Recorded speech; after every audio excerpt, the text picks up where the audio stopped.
Assalamualaikum warahmatullahi wabarakatuh. Waalaikumsalam warahmatullahi wabarakatuh. Halo teman-teman semuanya, kembali lagi bersama kami berdua. Saya Intan Nurul Hikmah serta rekan saya. Reza Yuliana. Baik, pada pertemuan kali ini kami akan membahas lanjutan video diskusi. Yang sebelumnya kan kita sudah membahas objek materi etnomatematika, kemudian materi apa yang akan diambil dalam rancangan pembelajaran yang kami buat berdua.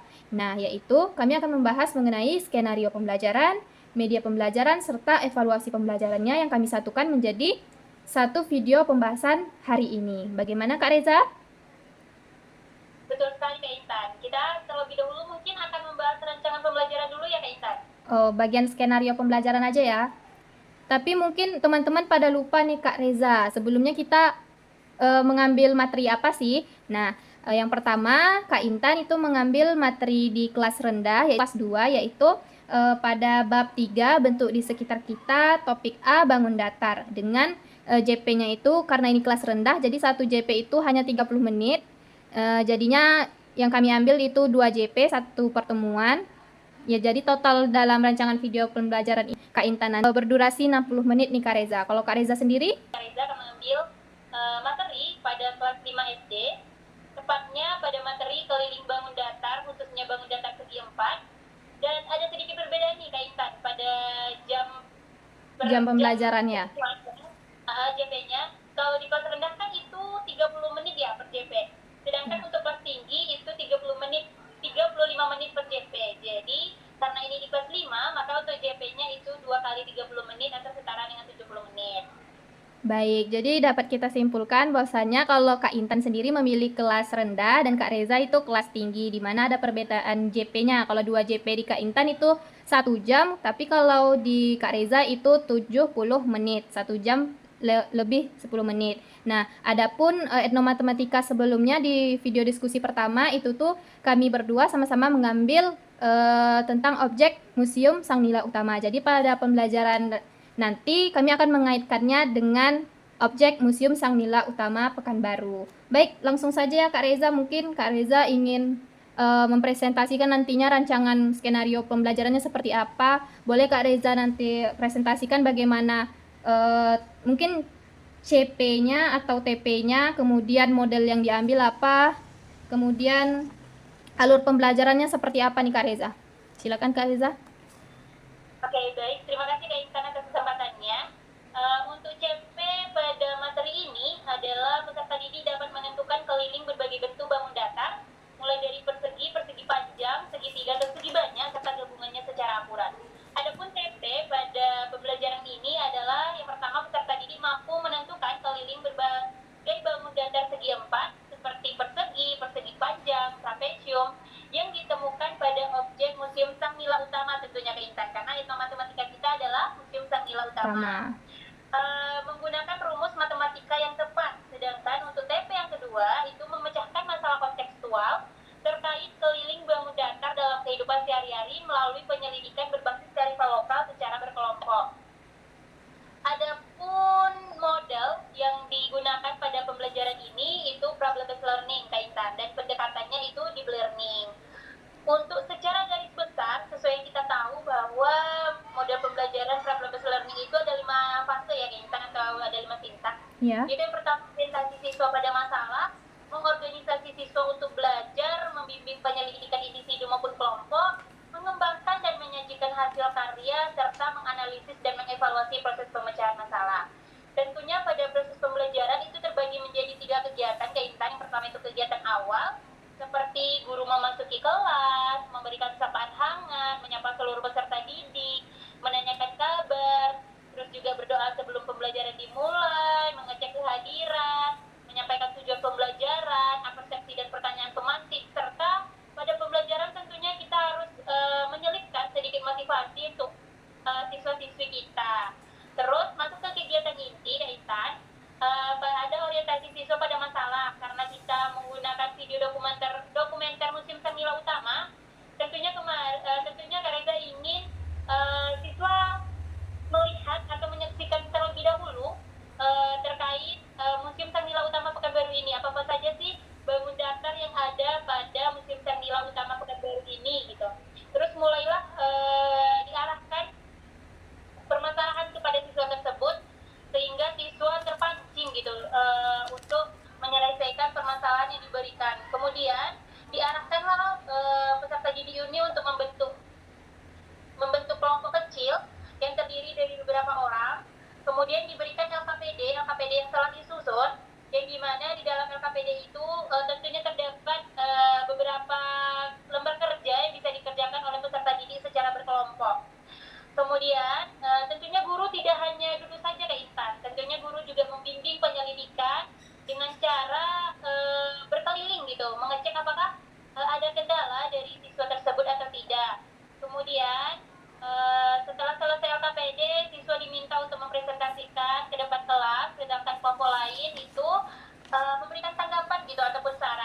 mungkin skenario aja kali ya dulu. Jadi sekarang giliran Kak Intan untuk mempresentasikan bagaimana nanti rancangan pembelajaran Kak Intan.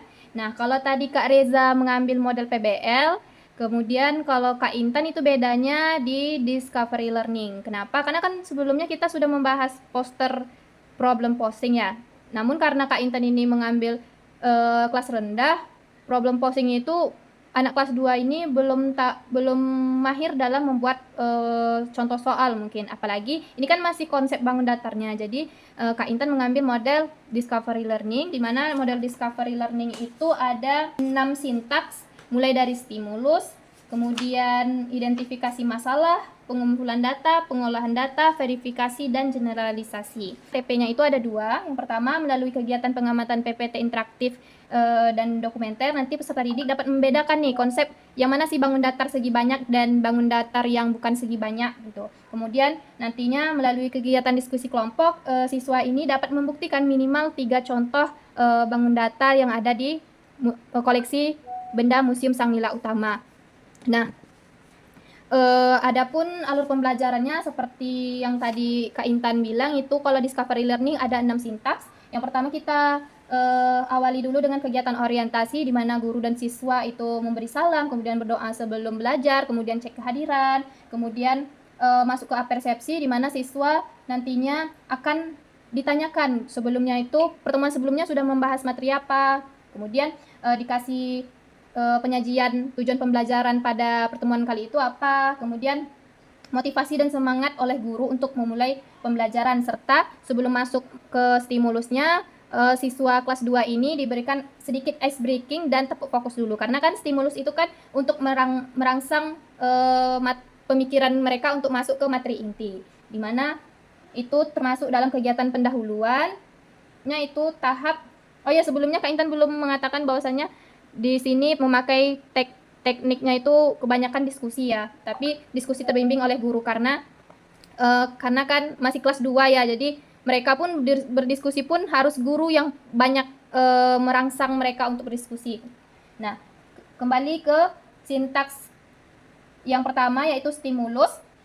Oh ya, ini menggunakan deep learning ya sebelumnya. Yang pertama, stimulus itu peserta didik diberi pertanyaan pemantik untuk memancing rasa ingin tahu, seperti kayak anak-anak coba lihat di sekitar kalian, kenapa ya benda tersebut ada kayak terbentuk garis lengkung dan garis lurus. Terus pernah nggak sih anak-anak ibu tuh berkunjung ke Museum Sang Nila Utama? Jadi memancing rasa ingin tahu mereka aja gitu. Jadi di stimulus selain pertanyaan pemantik, kemudian guru juga memaparkan slide PPT interaktif yang di dalamnya itu ada video dokumenter Museum Sang Nila Utama. Dan lanjut ke sintak kedua, identifikasi masalah. Nah, setelah anak-anak tersebut disajikan stimulus video serta video dokumenter, disajikan stimulus PPT serta video dokumenter, nantinya mereka akan dibagi menjadi beberapa kelompok kecil untuk menyelesaikan soal-soal yang ada di LKPD. Soal yang di LKPD ini saat mereka sudah membentuk kelompok, itulah yang disebut dengan pengumpulan data, di mana pengumpulan data ini apa yang mereka sudah dapatkan dari penyajian materi guru dan diskusi, mereka akan mengumpulkan apa sih segi banyak, apa itu bukan segi banyak. Kemudian nanti materi informasi tersebut diolah dengan menggunting dan menempelkan berbagai contoh bangun datar yang ada di koleksi Museum Sang Nila Utama sesuai perintah yang ada di LKPD. Kemudian kita masuk ke sintak yang kelima yaitu verifikasi. Setelah itu perwakilan kelompok akan mempresentasikan hasilnya, kemudian didiskusikan bareng-bareng, kemudian dikoreksi bersama-sama. Setelah itu baru masuk ke sintak yang merefleksikan yaitu sintak generalisasi, di mana peserta didik dan guru akan menyimpulkan dan guru akan memberikan penguatan tentang perbedaan bangun konsep segi banyak pada bangun datar yang ada di Museum Sang Nila Utama. Setelah itu baru masuk di pengisian soal evaluasi, merefleksikan proses belajar mengajar, kemudian tindak lanjut, serta salam penutup doa selesai pembelajaran, seperti itu. Nah, bagaimana Kak Reza? Apakah bisa kita lanjutkan ke diskusi yang kedua, yaitu tentang media pembelajaran. Dari Kak Reza, media pembelajarannya bisa dijelaskan Kak Reza? Oke, pada pembelajaran ini tentunya Kak Reza menggunakan dua media yang berbeda ya Kak Intan. Yang pertama itu video dokumenter tentang Museum Sang Nila Utama Pekanbaru itu sendiri. Yang kedua itu menggunakan media PPT interaktif. yang mana PPT interaktif ini tentunya berisi seperti materi tentang keliling bangun datar, terus juga ada pengerjaan soalnya, contoh-contoh soalnya, dan juga ada kuis di dalam media pembelajaran tersebut. Yang sesuai dengan namanya Kak Intan, media PPT interaktif tentunya melibatkan keaktifan peserta didik dalam penggunaan media ini. Jadi setelah video dokumenter ditayangkan, kemudian diberikan masalah, barulah PPT interaktif ini ditayangkan setelah mereka memecahkan masalah. Jadi nanti misalkan nih di PPT itu mereka menekan bangunan persegi, ya nanti keluarlah informasi tentang bangunan persegi, mulai dari bangunan persegi itu apa, ciri-cirinya apa, rumus kelilingnya apa, contoh soalnya gimana, berlaku untuk seluruh bangun datar segi 4 Kak Intan. Kemudian di dalam PPT interaktif itu juga Kak Intan ada kuis, ada kalau tidak salah 12 soal Kak Intan. Jadi peserta didik disuruh atau diminta bergiliran maju ke depan untuk mengerjakan. Misalkan si A ingin mengerjakan soal nomor 5, kemudian guru menekan button nomor 5, kemudian keluarlah soalnya ke Intan. Nah kemudian di situ juga ada beberapa opsi jawaban. Jika misalkan siswa tersebut memilih jawaban A, itu langsung tahu ke Intan apakah jawabannya salah, apakah jawabannya benar, dan lain sebagainya. Jadi dapat disimpulkan bahwa pada pembelajaran kali ini Kak Reza itu menggunakan dua media Kak Intan, PPT interaktif dan juga video dokumenter dari Museum Sandila Utama Pekanbaru itu sendiri. Kalau dari Kak Intan gimana nih? Kak Intan menggunakan media pembelajaran apa kemarin? Jadi Kak Intan menggunakan media pembelajaran sama, tapi Kak Intan tidak berfokus pada PPT interaktifnya karena di PPT tersebut udah ada link untuk menyaksikan video dokumenter. Jadi bisa dibilang media pembelajaran Kak Intan itu utamanya adalah video dokumenter. Nah, di mana video dokumenter itu ada dalam PPT. Dalam PPT itu sebelum kan kalau Kak Reza tadi kan ditampilin dulu tuh masalah video dokumenternya, baru masuk ke PPT interaktifnya kan, yang berisi soal-soal kuis. Nah kalau di Intan, Kak Intan beda. Kak Intan langsung menampilkan PPT interaktif yang berisi materi singkat kayak segi banyak itu apa, terus bukan segi banyak itu apa sih bangun datarnya, baru masuk nanti anak-anak disuruh, ayo kita tonton nih video dokumenter pada Museum Sandila Utama, temukan ya bangun datar segi banyak dan bukan segi banyaknya. Jadi bisa dibilang Kak Intan itu berfokus pada video dokumenternya saja. Dan Kak Intan karena keterbatasan waktu ya cuma 1 jam, terus juga menghadapi anak kelas rendah, rasanya tidak cukup untuk melakukan soal kuis seperti itu. Jadi Kak Intan skip untuk soal kuisnya, namun Kak Intan ganti dengan kayak setelah mereka berdiskusi dalam pengolahan data, itu tuh Kak Intan ada games seperti untuk mencairkan suasana aja gitu sebelum mereka melakukan presentasi seperti itu. Jadi sudah jelas ya teman-teman perbedaan dari bagaimana rancangan skenario pembelajaran kami dan media pembelajaran kami, walaupun media pembelajaran kami sama-sama menggunakan video dokumenter Museum Sandila Utama. Nah, sekarang kita lanjut aja ya ke Kak Reza ke evaluasi pembelajarannya. Mungkin Kak Reza duluan deh yang membahasnya. Oke, kalau untuk soal evaluasi pembelajaran, sebelum memulai pembelajaran kemarin, agak ragu sebenarnya Kak Intan, karena di dalam PPT interaktif sudah ada kuis begitu. Iya. Sempat tidak ingin menggunakan soal evaluasi, tetapi mengingat kembali bahwa soal evaluasi dan kuis itu tentunya berbeda kan Kak Intan outputnya. Iya. Jadi kemarin tetap menggunakan soal evaluasi yang terdiri dari 5 soal objektif dan juga 5 soal isian gitu. Wah, berarti ada esainya ya Kak Reza? Apa Kak Intan? Berarti ada esainya. Iya Kak Intan, karena mengingat ini sudah di kelas tinggi kan Kak Intan, kelas Iya. 5, tetapi tetap mempertimbangkan juga Kak Intan, soalnya tidak terlalu berat. Misalkan cuma ditanya, misalkan diberikan satu cerita nih Kak Intan, misalkan penjaga museum ingin membuat atau memasang pita emas di sekitar atau di sekeliling foto Kesultanan Siak gitu di kerajaan di Museum Sandila Utama itu. Berapa sekiranya dibutuhkan pita emasnya jika bingkai foto tersebut atau frame tersebut memiliki panjang dan lebar segini gitu. Nah barulah nanti dikerjakan oleh peserta didik soal-soal evaluasi tersebut. Tentunya soal evaluasi ini tidak lari jauh ya Kak Intan, tentunya masih sangat-sangat berhubungan sama kearifan lokal matematika yang kita ambil sebelumnya, yaitu pada Museum Sandila Utama Pekanbaru. Kalau Kak Intan gimana nih soal evaluasinya? Apakah objektif semua atau bagaimana? Karena mengingat Kak Intan di kelas rendah kan, kelas 2 SD gitu.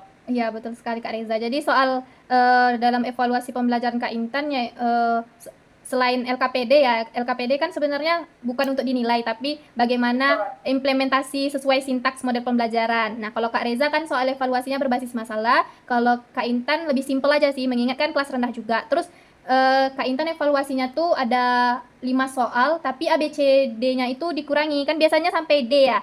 Nah, karena Kak Intan ini kelas rendah, jadinya opsinya itu cuma A, B, dan C saja. Terus juga soalnya tuh ada Kak Intan kasih gambar, jadi nggak semuanya tulisan. Mengingat kan anak kelas 2 kan ada juga kan yang belum pandai membaca.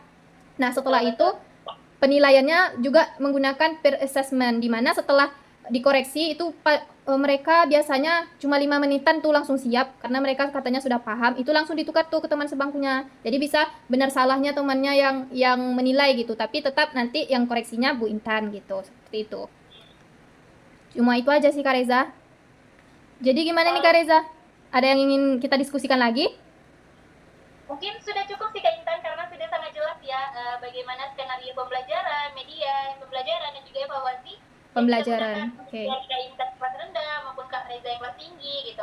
Rasanya sudah cukup jelas ya Kak Intan pembahasan kita atau diskusi kita pada hari ini.